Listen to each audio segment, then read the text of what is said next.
पहला लेवल जो होता है ना कोई भी लर्निंग में, वो होता है why we have to learn. तो उसके पीछे का एक ही जवाब है, to resolve our issue and to create a successful future for every learning. क्या है बनाइए। जब वो लर्निंग आपका इस तरह से हो जाता है ना कि आप पूरी तरह से अपने माइंड में ये डिसाइड करते हैं कि मेरी करंट सिचुएशन है, ये मुझे परेशान कर रही है और मुझे इससे फ्यूचर में भी प्रॉब्लम नजर आते हैं।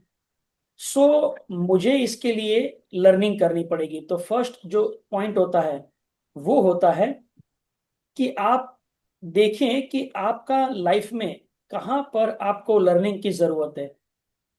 तो हम लर्निंग से अपने आप को तैयार करते हैं कि हम आगे बढ़े सीखने के लिए। सेकेंड लेवल होता है उस लर्निंग में जो पॉइंट मिले उसको समझना और इसके महत्व को समझना। तो आप देखेंगे कि हम अगर कोई पूजा करते हैं तो हमें महाराज कहते हैं कि देखो आपको ना नहाना पड़ेगा और आप टॉयलेट नहीं जा सकते, टॉयलेट गए तो फिर से आपको नहाना पड़ेगा। तो before starting puja there is some rituals. अगर वो रिचुअल्स फॉलो नहीं करेंगे तो पूजा का महत्व नहीं रहेगा। तो सेकंड लेवल होता है कि हमारा लर्निंग जो हम ले रहे हैं उसका महत्व समझे कि इसको हम टाइम पास के लिए या खाली बैठे हैं या फ्री में है इसके लिए नहीं, इसका महत्व है। So when you understand the importance of gratitude, तो आपको उसका महत्व आपके माइंड में समझ में आता है कि ये कितना पावरफुल टूल है जो मेरे ग्रेटिट्यूड ना तीन अपने एरिया में हीलिंग करता है। पहला पास्ट को रिपेयर करता है, प्रेजेंट को वो चलाता है और फ्यूचर को प्रिपेयर करता है। तो दूसरा लेवल होता है उसके महत्व को समझना। महत्व को समझाने के लिए हमें बहुत समय देना पड़ेगा, बिकॉज जब तक ना कोई भी चीज का हमारे माइंड में इंपॉर्टेंस नहीं होता हम उस चीज को टेकन फॉर ग्रांटेड लेते हैं। थर्ड पॉइंट आता है, थर्ड लेवल आता है जहां पर अब उसको यूज कैसे करना। तो यूज कैसे करना मतलब अब उसके लिए हम किस तरह से लिखना शुरू करें, किस तरह से हम उसको डेली जर्नल में यूज करें, और कहाँ कहाँ कौन से एरियाज में हमें क्या लिखना चाहिए, तो वो सब आता है। और चौथा पॉइंट उससे भी इंपॉर्टेंट है कि अब आपका कोई भी परिस्थिति हो बट आपका ग्रेटिट्यूड कंपल्शन में आना चाहिए। बिकॉज बाहर की दुनिया में चैलेंजेस आती है। ग्रेटिट्यूड करने का मतलब ये बिल्कुल नहीं है कि आने वाले समय में आपकी लाइफ में कोई प्रॉब्लम आएंगे ही नहीं, लेकिन इसका मतलब ये होता है कि अब वो प्रॉब्लम आपको रोकेंगे नहीं, आपको रास्ते दिखाई देंगे। वो भगवान कृष्ण ने कहा था कि आप अगर मेरी भक्ति करते हैं दिल से, तो उसका मतलब ये है कि अगर मैं आपके साथ हूं और आप कहीं पर जा रहे हैं दरिया में नाव लेकर, तो उसका मतलब ये नहीं है कि मैं आपके साथ हूं तो आपके नाव को तूफानों का सामना नहीं करना पड़ेगा। लेकिन उसका मतलब ये जरूर है कि आपकी नाव डूबेगी नहीं। तो हमें यही तो चाहिए कि तूफान आए, बरसात आए या कोई प्रकार की अड़चन आए, हम सामना करेंगे लेकिन नाव नहीं डूबेगी। तो ग्रेटिट्यूड क्या करता है, ग्रेटिट्यूड हमारे एनर्जी को चेंज करता है। देखो हम सभी लोग ना एनर्जी ट्रांसमीटर है, ट्रांसमिट होती है एनर्जी यहां से। और ट्रांसमीटर है तो रिसीवर भी है, यूनिवर्स है रिसीवर। यूनिवर्स उस एनर्जी को रिसीव करता है और ये चलते ही रहता है। अभी ट्रांसमिट जो हुआ वो रिसीव हुआ और उसी के मुताबिक रिटर्न में वो हमारे पास भेजता है। तो आपने जैसे कहा 4 दिन से मैं ग्रेटिट्यूड लिख रहा हूं तो मुझे अच्छा महसूस हो रहा है, तो ये आपका प्रूफ है। महसूस होना अच्छा, ये प्रूफ है कि आप सही चीज कर रहे हैं। और कई बार हम चिंता करते हैं, हम कई बार टेंशन लेते हैं, कई बार कोई हमारे अंदर कोई फियर आता है, तो हम तुरंत महसूस करते हैं कि हाँ उससे ना मेरे अंदर अनकंफर्ट हो रहा है, पसीने आ रहे हैं, मुझे सर दर्द होने लगा है। तो इसका भी ये सिम्टम्स ही है। तो ये दोनों हमें ये बता रहे हैं, हमारे इमोशन, कि हम किस दिशा में जा रहे हैं। मुझे कई लोग बोलते हैं कि सर मतलब पूरे दिन पॉजिटिव थिंकिंग करना तो पॉसिबल नहीं है, तो क्या करें? तो मैं बोला आपको पूरे दिन पॉजिटिव थिंकिंग करना भी नहीं है, आप अपने इमोशंस को देखो। जहां पर आपके पॉजिटिव इमोशंस ज्यादा है वो चीज आप करते रहो। अब पॉजिटिव इमोशंस और नेगेटिव इमोशंस की कैटेगरी होती है जो हम आने वाले सेशन में सीखेंगे। लेकिन सबसे बड़ा जो पॉजिटिव इमोशंस पैदा करने का एक टूल है वो ग्रेटिट्यूड है। तो ग्रेटिट्यूड क्या करता है? ग्रेटिट्यूड जो कमी है ना उसके ऊपर नहीं, लेकिन जो आपको मिला है उसके ऊपर पहले फोकस करवाता है। आई मीन कोई भी चैलेंज हो, मैंने जब किसी को ग्रेटिट्यूड सिखाया ना तो वो चैलेंज तो ढीली हुई लेकिन बाकी सारी चैलेंज भी सॉल्व हुई। आई मीन ऐसा हो सकता है कि मेरे पास एक कभी पेरेंट्स आए थे, उसका एकमात्र बच्चा जो कॉलेज में है मुंबई की एक जगह पर, उसको अफीण का नशा लग गया। 21 साल का बच्चा, मारवाड़ी परिवार का, अफीण का नशा लग गया। अब मुंबई में ना कोकेन, चरस, ये गांजा, अफीण, ये सब ना एक जो खास जो कॉलेज होती है ना, जो बड़े बड़े नाम आप सुनते हैं, नाम नहीं लेना चाहिए, वीडियो रिकॉर्डिंग हो रहा है, लेकिन उसके बाहर ऐसे पैडलर होते हैं जो ऐसे बच्चों को शिकार करते हैं। पता है उनके पिता को 3 लाख रुपए लगे उसको अफीण छुड़वाने के लिए, रिहेब में भेजने के लिए। अपने मुंबई के पास एक रिहेब सेंटर है, वहां पर डे 3,000 रुपया खर्चा आता है एक व्यक्ति का, खाना पीना रहने का पर डे। 2 महीना तक उसको वहां पर रखना पड़ा। तो वो मुझे बोले कि सर मैं मेरे बच्चे से बहुत परेशान हूं। और हमें देखो, हमारे बच्चे कितने मासूम हैं, कितने प्यारे हैं, कोई टेंशन है आपके बच्चे का कि वो कुछ ऐसा गलत करेगा? तो कई बार ना मतलब हमारा फोकस क्या होता है, अरे सर मेरे बच्चे ना ऐसा स्पेशल चाइल्ड क्यों हुए। लेकिन जब आप नॉर्मल चाइल्ड के पेरेंट्स के प्रॉब्लम सुनेंगे ना तो आपको लगेगा बहुत मेहरबानी कि ये मेरा बच्चा इतना प्यारा, इतना स्वीट, इतना मतलब शांत, जो भी है, लेकिन इसके अंदर जरा भी नेगेटिविटी नहीं है और ना ये बुरा बनेगा जिंदगी में कभी। आपसे ज्यादा नॉर्मल बच्चों के माँ बाप का टेंशन है, याद रखना। हम लेकर बैठे हैं कि मेरे बच्चे का टेंशन है, बिल्कुल नहीं है। मैंने ऐसे बच्चों के माँ बाप को परेशान देखा है, बच्चों को नहीं। और दूसरी बात, इस बच्चों को ट्रेन किया जा सकता है। आपके बच्चों को, आप अगर मैं सबकॉन्शियस माइंड का मेरा रियल प्रोग्राम आपको दूं ना तो आपके हर एक बच्चे में बहुत परिवर्तन आएगा। बट वो बोलते हैं ना कि जब खाना खाने के लिए 100 लोग बैठे हो तो पहले महाराज का पेट भरा होना जरूरी है। महाराज भूखे हैं तो खाना नहीं बनेगा। तो आप पहले आप अपने आप को ठीक करें तो बच्चे ठीक होंगे। प्रॉब्लम बच्चों का नहीं है, याद रखना। स्पेशल पेरेंट्स के प्रॉब्लम होते हैं, special child are always special, उसका कोई प्रॉब्लम ही नहीं है। क्योंकि आपके वाइब्रेशन उनके अवचेतन मन में नेगेटिविटी पैदा करते हैं। हम माइंड टू माइंड कनेक्टेड है यूनिवर्सली। हम all we all people are consciously different but subconsciously we are pure soul. अगर आप इस डीप कंसेप्ट को समझेंगे तो पता चलेगा कि जब एक, पता है ना आपको, देखो एक माताएं समझ पाएगी। कितनी माताओं को ये एक्सपीरियंस है कि उनके बच्चे को भूख लगने के वक्त उसको एक सेंस आती है कि मेरा बच्चा भूखा होगा। पिता को नहीं आती, हमें नहीं आती। यस सर, ट्रू है। तो है ना? तो कितने लोगों को ट्रू लगा, जरा आप अपना हैंड रेस कर सकते हैं या आप थंब दिखा सकते हैं? तो आप देखेंगे ना, देखो कितने सारे लोगों को, तो ये कहां से आया? ये कहां से आया कनेक्शन? ये बच्चा और माँ सब कॉन्शियसली एक होते हैं। तो अगर आप देखेंगे कि बच्चा भूखा है और माँ को नींद में भी पता चलता है, या माँ कहीं शादी में गई है और उसे याद आता है कि पता नहीं कुछ नहीं मेरा बच्चा रोता होगा, और फोन करती है तो पड़ोसन बोलते हैं हाँ देखो ना रो रहे हैं, आपको देरी हो रही है, कितना देरी होगी? अरे बोले मैं आधा घंटे में पहुंच रही हूँ, मैं बस में हूँ। तो माँ को कैसे पता चला बच्चा रोता होगा? और ये मैंने बहुत एक्सपीरियंस किया है, लेकिन तब ना मैं समझ नहीं रहा था, बट आज मैं समझ रहा हूं। तो जरा सोचिए, बच्चे को भी तो आपका एक्सपीरियंस सेंस होता होगा ना। कोई भी ना ट्रांजैक्शन वन वे नहीं होता, टू वे होता है। तो इसका इलाज क्या है? इसका इलाज है सबसे पहले आपको अपने बच्चों के प्रति कोई भी प्रकार का नकारात्मक भाव नहीं रखना है। हमने कल कौन से इमोशंस के ऊपर बात की थी, जरा मैं फिर से आपको स्क्रीन शेयर करता हूं।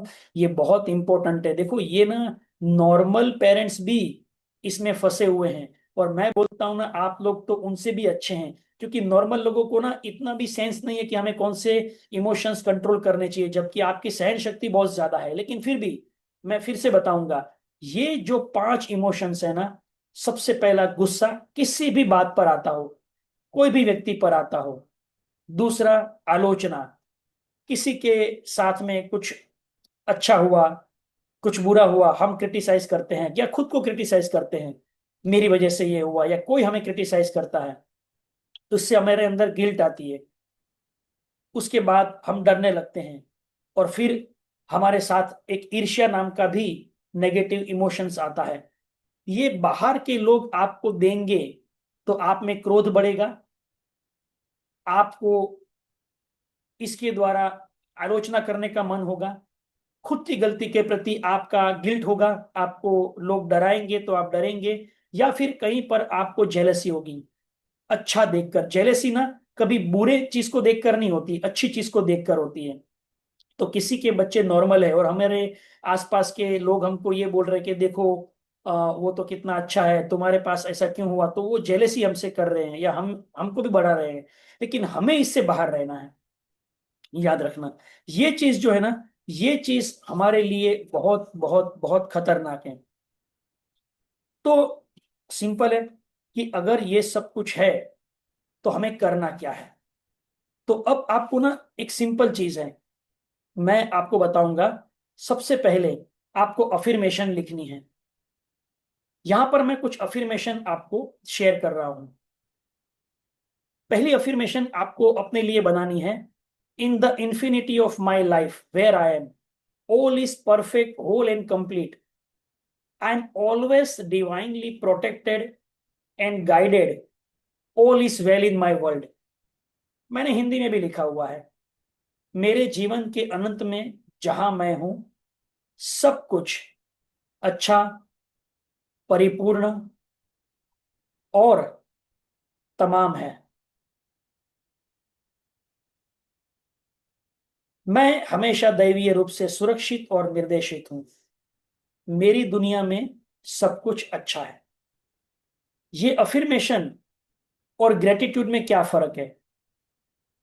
अफर्मेशन हमारे दिमाग में, अवचेतन मन में कोई नेगेटिविटी को दूर करने के लिए एक ऐसा सेंटेंस होता है जिसे कई बार रिपीट करना पड़ता है, जिससे नेगेटिव विचार को हम रोक सकें। और ग्रेटिट्यूड, जो हमारे पास चीजें हैं उसके प्रति तुरंत ही हमारी एनर्जी को शिफ्ट करने वाला एक टूल है। दोनों वैसे आगे पीछे देखे तो मोर और लेस सिमिलर है, बट दोनों के फंक्शन अलग अलग हैं। तो ये जब आप कहेंगे ना, तो आपको शांति से डीप अवस्था में जाकर ये अफर्मेशन को दोहराना होगा, क्योंकि अवचेतन मन में अभी तक इतना नेगेटिविटी भर दिया है कि इस नेगेटिविटी को निकालने के लिए 1 या 2 बार पढ़ने से नहीं होगा। और हम कुछ अफर्मेशंस को लेंगे, जो है मैं यहां पर शेयर कर रहा हूं। हेल्थ के लिए, हमारी तंदुरुस्ती बने उसके लिए और बनी रहे उसके लिए, I am grateful for all the food I have. अब ये ग्रेटिट्यूड में भी काम आएगा और अफर्मेशन में भी काम आएगा। मैं अपने पास मौजूद सभी भोजन के लिए आभारी हूं, क्योंकि जब आप खाते हैं तो वो खाना जहर भी बन जाता है अगर कंप्लेंट करते हैं तो, और वो खाना एक न्यूट्रिशन भी बन जाता है, एक अमृत भी बन जाता है अगर उसे अप्रिशिएट कर लेते हैं तो। आपने देखा होगा कि कुछ लोग ना कुछ भी खाते हैं लेकिन कभी बीमार नहीं पड़ते, क्योंकि वो खाने की कभी आलोचना नहीं करते। कोई भी प्रकार के फूड को क्रिटिसाइज ना करें, लेकिन आपके पास जो है उसके लिए जरूर आप कृतज्ञ रहें, क्योंकि फूड हमारे हेल्थ के लिए सबसे पहला इंग्रेडिएंट्स है। Second affirmation, the food I consume nourish my body. मैं जो भोजन खाता हूं वो मेरे शरीर को पोषण देता है। जब आप ये भोजन खाने के समय या भोजन के प्रति खाने से पहले ये अफर्मेशन को याद करते हैं, तो इसके अंदर एक चेंज आता है और वो आपके बॉडी में दिखाई देगा। तीसरा, I pray every human being has enough food to eat. ये औरों के लिए भी है। मैं प्रार्थना करता हूं कि हर इंसान को खाने के लिए पर्याप्त भोजन मिले। जब मैंने ये चीज बताई तो कई लोगों ने मुझे एक रिप्लाई दिया कि अब हमें भोजन ना कम नहीं पड़ रहा है, और कई बार जो पहले हमारा मिस होता था, कोई भी काम आ गया, मीटिंग आ गई, कोई प्रॉब्लम आ गया और खाना छूट गया दोपहर को, शाम को, अभी नहीं हो रहा है ऐसा। क्योंकि जब हम खाने को क्रिटिसाइज करता है ना, तो खाना हमें छोड़ देता है। कुछ ऐसा होगा आपके साथ कि कई बार खाना नहीं मिलेगा, लेट हो जाएंगे या खाना खत्म हो जाएगा। लेकिन जब आप खाने को अप्रिशिएट करेंगे तो आप देखिए एक बार करके, कितना आपका फूड आपकी मेंटल और फिजिकल हेल्थ के ऊपर भी काम करेगा और आपको समय पर मिलेगा भी। तो जब हम ग्रेटफुल होते हैं, आई एम ग्रेटफुल, तो हमारे अंदर के 50 ट्रिलियन सेल्स, जो कि 50,000 करोड़ की क्वांटिटी है, इसकी मेमोरी शिफ्ट होती है। पता है, हमारा एक बॉडी में सेल्स, इसकी 80 GB मेमोरी है, ऐसा मैंने कहीं पर पढ़ा था। और हर सेल्स मरने से पहले मेमोरी ट्रांसफर करता है। और जब हम खाते वक्त ये बोलते हैं कि thank you for food, I am so happy and grateful for my health, thank you for wonderful environment, thank you for this beautiful world, तो हर एक अफर्मेशंस हमारे सेल्स की मेमोरी में एक नया इंफॉर्मेशन देता है। आप अगर इसके बारे में अधिक जानना चाहें तो एक बुक मैं रिकमेंड करूंगा सभी लोगों को। लुइस हे, जिन्होंने अपने शरीर में भयंकर बीमारी से खुद को बाहर निकाला, उसने किताब लिखी, you can heal your life.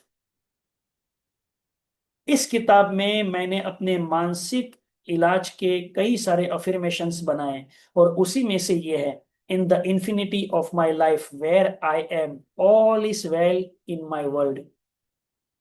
जीवन की अनंतता में मैं जहां पर भी हूं, मेरी दुनिया में सब कुछ अच्छा है।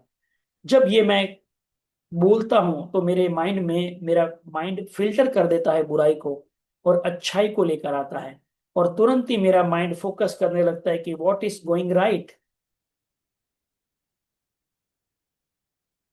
तो हमें अफर्मेशन का उपयोग अपने अंदर, अपने माइंड को और बॉडी के लिए करना चाहिए।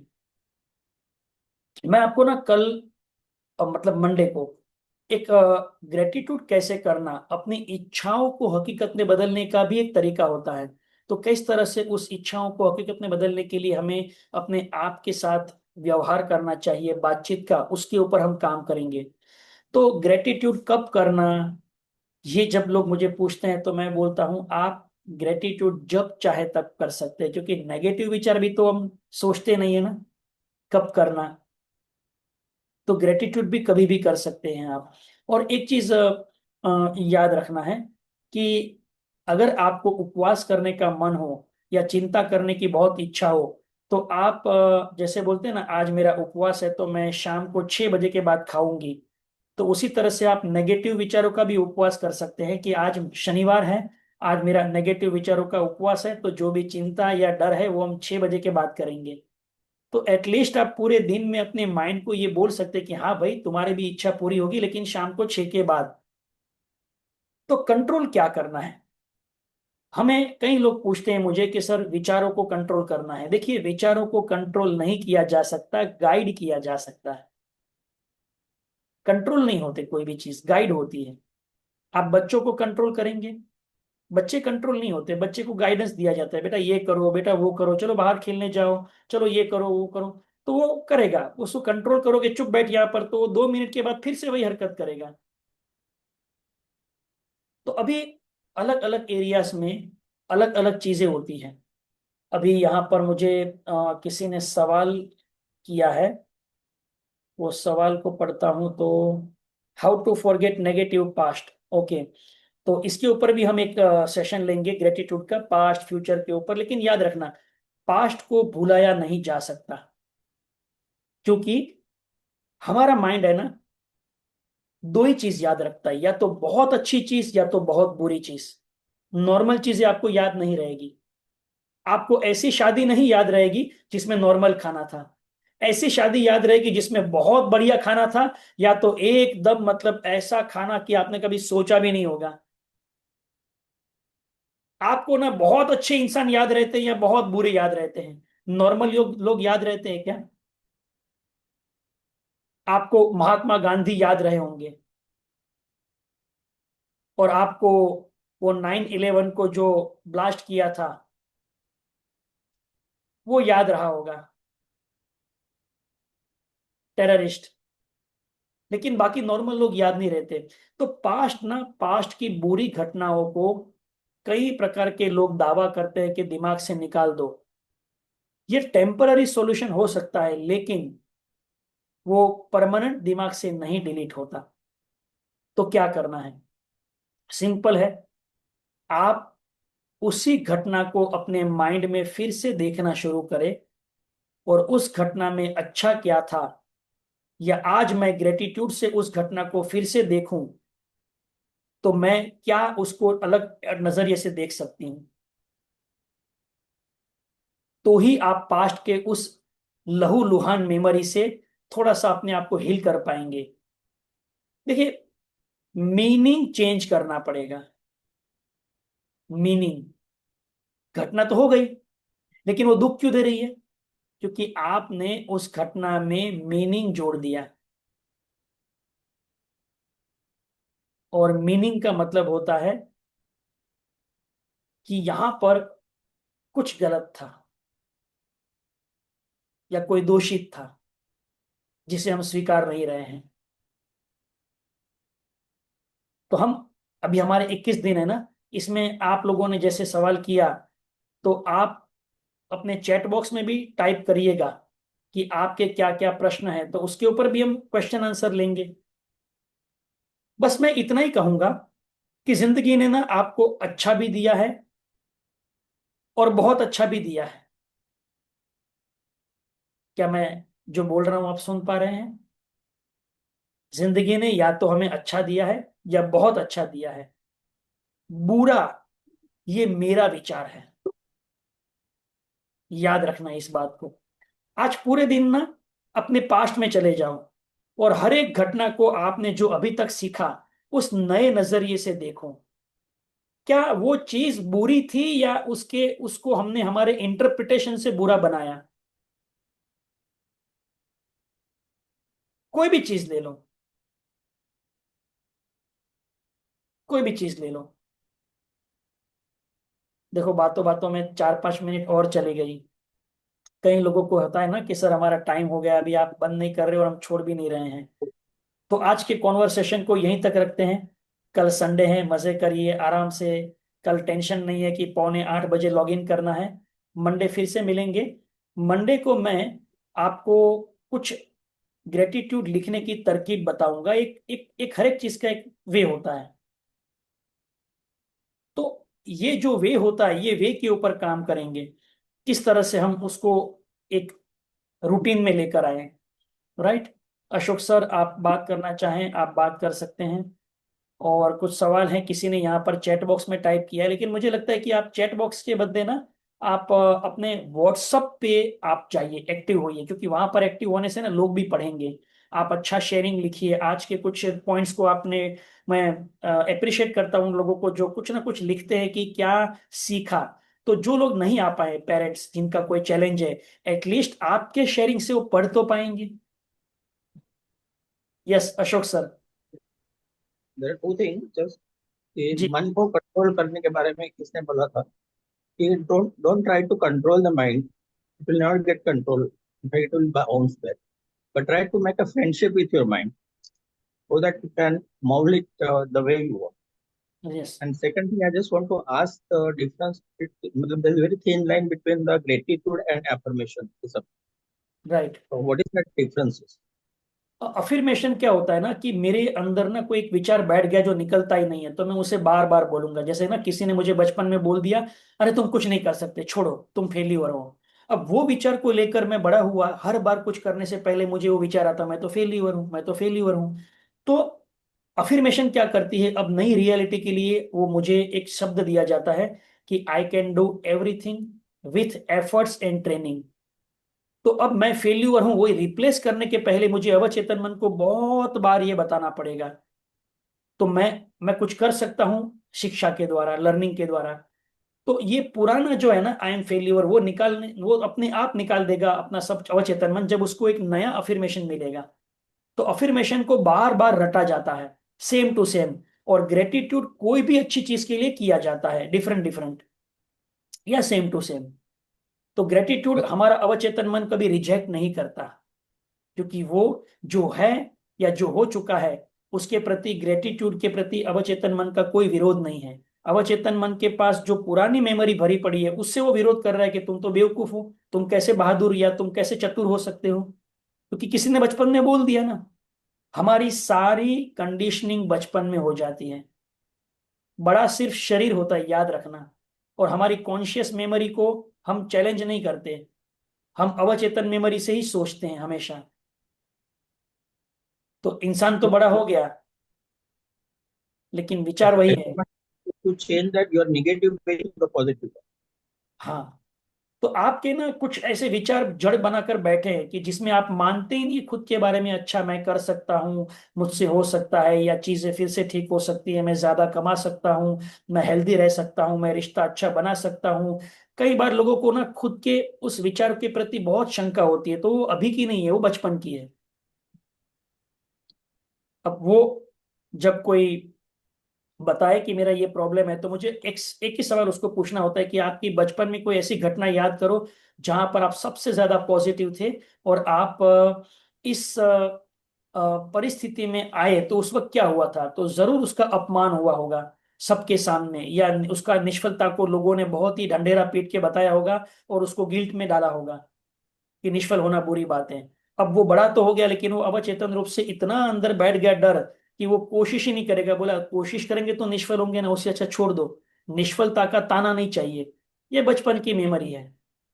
लेकिन किसी के बचपन में ऐसा बोला होगा, बेटा एक बार नहीं 100 बार कोशिश करो, चींटी तो कितनी बार गिरती है फिर वापिस ऊपर चढ़ती है। तो वो बच्चा बड़ा होकर बहुत बड़ा आदमी बन सकता है, क्योंकि उसके दिमाग में है ही नहीं कि कोई भी चीज में 10-15 बार 20 बार रिजल्ट ना मिले तो उसे फेल्यूर कहा जाता है। एडिसन इसीलिए तो साइंटिस्ट बने ना।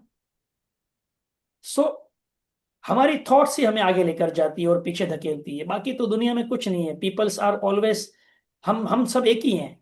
लोगों की ओपिनियन ओपिनियन नहीं है, वो हमारा ही ओपिनियन है, हमारे में से ही हमारा एक विचार उसके अंदर है।